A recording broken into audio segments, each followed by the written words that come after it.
Desde o Éden eu pequei, teu querer eu desprezei.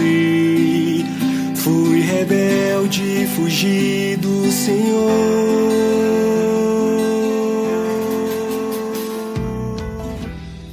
Olá pessoal, sejam muito bem-vindos a mais um devocional diário do Temor e Tremor. Quem fala com vocês hoje é o irmão Evaí, e essa semana nós vamos estar meditando nos devocionais e nas orações do João Calvino. Nós vamos estar orando, fazendo uma oração inicial, logo após vamos fazer uma leitura bíblica, que hoje se encontra no livro do profeta Ageu. Meus amados, esse livro existe na Bíblia, viu? As brincadeiras à parte, nós vamos estar lendo o capítulo 1, apenas o verso 2. Mas antes de qualquer coisa, vamos orar. Deus, que Tu possas, meu Deus, estar conosco nesse momento. Quero dizer, Pai, que Tu és aquele que sustenta, Pai, a minha vida e que sem Ti eu nada sou. Que Tu possas estar conosco, nos conduzindo nesta reflexão. Abençoa cada um que nos ouve. É assim que eu Te oro e Te agradeço. Amém. Teu sangue verteu e agora sou digno de ser chamado. Bom, como mencionado, meus irmãos, livro do profeta Ageu, capítulo 1, verso 2. Diz assim: Assim diz o Senhor dos Exércitos. Esse povo diz, ainda não chegou o tempo em que a casa do Senhor deve ser reconstruída. Amém. Bom, nós vamos agora para a leitura do devocional aqui do Calvino. O título é Modelo de Ingratidão. Podemos ver aqui como em um modelo quão grande é a ingratidão dos homens. A bondade de Deus, cuja glória deveria ser inesquecível até o fim dos tempos, merecia ser especialmente lembrada. Os judeus tinham sido restaurados do exílio de maneira totalmente inesperada para eles. O que deveriam fazer se não consagrar-se exclusivamente ao serviço do seu libertador? Mas não construíram sequer uma tenda para Deus e ofereciam sacrifícios ao ar livre. Assim, não levaram Deus a sério, intencionalmente, ao mesmo tempo em que habitavam confortavelmente em casas elegantemente ornadas. Não menos vergonhoso é o exemplo testemunhado hoje entre nós. Podemos ver por isso quão bondosamente Deus tem contemplado sua igreja, pois seu propósito era que essa censura permanecesse para que ele pudesse neste dia nos estimular, despertando tanto nosso temor como nossa vergonha. Porque, da mesma maneira, buscamos sempre os nossos próprios benefícios e temos também nos tornado cada vez mais apáticos na promoção do culto a Deus. Podemos ainda acrescentar que, porquanto o templo de Deus é espiritual, nosso erro é ainda mais atroz se nos tornarmos igualmente preguiçosos, porque Deus não nos intima a acumular madeira, pedras nem argamassa, nos manda edificar um templo celestial no qual ele seja adorado em verdade. Vamos agora à leitura da oração que o Calvino atrelou aqui a essa meditação dele. Ele diz assim: Concede, ó Deus onipotente, uma vez que temos de estar em guerra neste mundo e que é da tua vontade provar-nos com muitas lutas, concede que nunca esmoreçamos, pois por mais extremas que sejam as provações que tenhamos de enfrentar, e assim como nos tem favorecido com a honra grandiosa de sermos modeladores e edificadores do teu templo espiritual, que todos nós apresentemo-nos e consagremos-nos santamente a ti, e visto que cada um de nós recebeu algum dom peculiar, que nos esforcemos em empregá-lo na edificação do seu templo, para que sejas adorado entre nós perpetuamente, e especialmente que cada um de nós nos esforcemos totalmente como sacrifício a ti, até que ao final sejamos renovados à tua imagem e recebidos na participação plena da glória obtida para nós pelo sangue do teu Filho unigênito. Não por obras, não por nada que eu mesmo possa conquistar, é por graça, mediante a fé em ti, Jesus. Vamos passar agora para algumas considerações, tanto a respeito do que o Calvino escreveu, a respeito da leitura lá de Ageu e da oração aqui que ele fez. Vamos primeiro contextualizar lá o versículo lá de Ageu. Acontece o seguinte: os judeus eles tinham saído do cativeiro, né? E ao saírem do cativeiro, eles ergueram um altar. E mais ou menos um ano após isso, eles alicerçaram o templo, fizeram o alicerce do templo. Você vai encontrar isso lá em Esdras 3:10. Pela animação com que o povo fez isso, ou seja, rapidamente, não é? Tudo indicava que essa construção ela seria finalizada de forma rápida.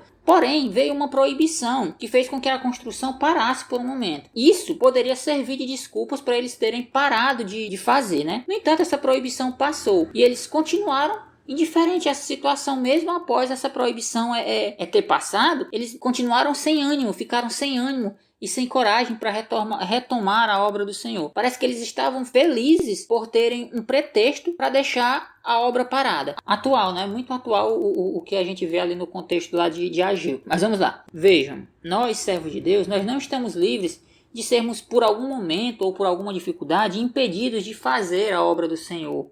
Igualmente o povo daquela época, né, que era construir o templo, nós também podemos em algum momento nos vermos incapazes de realizar a obra por algum fator externo. Só que o que a gente tem que entender é que quando tudo isso passar, nós devemos voltar às nossas atribuições de antes, de forma rápida, sem nos determos em divagações, não é? Outra coisa que também é muito atual, pelo momento que nós estamos passando, não é? Muitas igrejas aí estão fechadas e nós esperamos que quando essa pandemia passar, nós voltemos às nossas atividades normais, ao campo missionário, à igreja, enfim, a essas atribuições do corpo de Cristo normal. O que a gente tem que se atentar é que a gente não pode fazer que nem o povo daquela época, que ficaram perdendo tempo com divagações, como eu já falei. Isso, você perder tempo com esse tipo de coisa, é um sinal tremendo de ingratidão, porque Deus já tinha livrado o povo do cativeiro e começaram a construir animados, veio a proibição passou e eles usaram isso como desculpa para não voltar à construção do templo.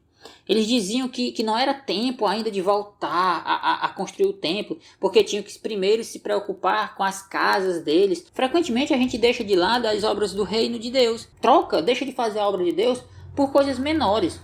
A gente não pode ser assim. Isso é ser ingrato com Deus. Nós não podemos nos render a esses problemas externos ao ponto de que eles nos impeçam de fazer a obra do Senhor. Eu pergunto para nós que estamos impedidos por algum problema ou por medo de fazer a obra do Senhor, aonde está a nossa fé na promessa que a gente encontra lá em Mateus 6,33, que é buscar primeiro o reino de Deus, em primeiro lugar o reino de Deus, e as demais coisas nos serão acrescentadas? Onde está a nossa confiança em Deus, nessas promessas? Então que a gente tenha essa consciência que o povo da época não teve. O povo da época ele estava mais preocupado em construir as casas deles, em trabalhar para se reerguer, não é? E eles não viam que Deus havia providenciado isso para eles também, o trabalho, o emprego, para que eles voltassem à normalidade. Mas Deus não deu essa dádiva para eles, deles voltarem a trabalhar, deles terem seus empregos, de construírem as suas casas, para eles ficarem vivendo no luxo e ficarem querendo construir casas suntuosas. Não, eles deviam usar isso para a edificação do templo, para a edificação do corpo de Cristo, e não usar isso como desculpa para deixar a obra parada, para não construir. Do que a gente entende disso? Que das nossas atribuições diárias, ou seja, todas as nossas atribuições diárias, elas devem servir para glorificar a Deus. E a gente não deve usar isso como desculpa para não adorarmos a Deus. Quem aqui nunca deu a desculpa? Não, eu tenho que trabalhar, não vou para o culto hoje. Não, eu tenho um trabalho da faculdade para fazer, não vou para o culto hoje. Foi Deus, meu amado, que te deu a faculdade, foi Deus que te deu o trabalho. Não deixa que isso te impeça de glorificar Ele. Foi uma dádiva que Ele te deu para que tu use na edificação do corpo de Cristo. Nós não podemos fazer isso, porque será vão o nosso trabalho se nós não usarmos para o corpo de Cristo, nós não usarmos para glorificar a Deus. Vamos ver o que fala lá em Ageu, no capítulo 1 ainda, só que o verso 6. Observem essa relação de que quando nós usamos as nossas atribuições diárias, as nossas ocupações, o nosso trabalho para glorificar a Deus, a gente tem um retorno positivo a isso. Mas e quando a gente não faz isso? Quando a gente usa isso, que foi Deus que nos deu, e quando a gente usa isso de forma errada? Olha o que diz o verso 6. Vocês semearam muito e colheram pouco. Comem, mas isso não chega para matar a fome. Bebem, mas isso não dá para ficarem satisfeitos. Põem roupa, mas ninguém se aquece. E o que recebe salário, recebe para colocar numa sacola furada. Nós temos que entender que tudo que nós fazemos na nossa vida tem que ser para a glória de Deus. Senão tudo é em vão, senão tudo será em vão. Tudo que a gente tem que fazer, a gente tem que colocar Deus no meio. A gente tem que colocar o reino de Deus em primeiro lugar. Nós vivemos uma época que não é muito diferente daquela época. O povo está deixando de lado, está apático espiritualmente, está apático para a obra de Deus, colocando Deus, a glória de Deus no banco de reserva. Isso não pode acontecer. A glória de Deus ela tem que ser inesquecível para a gente, é algo que a gente não pode se esquecer. Deus tem providenciado o livramento diário para cada um de nós e nós não fazemos absolutamente nada para a glória de Deus. Por muitas das vezes nós temos nos tornado apáticos para as coisas do reino. Não falo eu não estou falando aqui de você trabalhar, de exercer uma função eclesiástica no templo de Deus. Não, o Calvino ele diz, olha, o templo de Deus ele é celestial.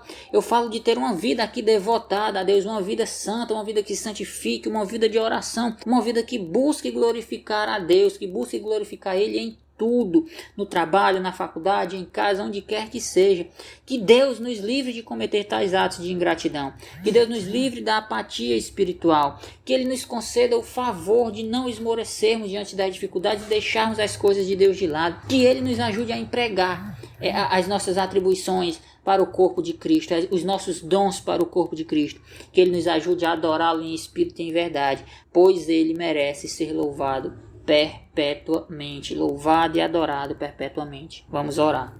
Pai, eu quero te agradecer por tudo, Pai, por mais esse momento aqui, meu Deus, de estarmos juntos. Tu possa estar sempre conosco, Pai, e nos livrando da apatia espiritual, nos livrando, meu Deus, de ficarmos no ócio, nos livrando, Pai, de sermos preguiçosos ao trabalharmos na Tua obra. Perdoa-nos, Pai, se um dia fizemos isso, e nos ajuda, Pai, a não voltarmos a cometer esse pecado. Então, meu Deus, abençoa cada um que nos escuta. Abençoa, meu Deus, esse projeto. É assim que eu te oro e te agradeço. Amém.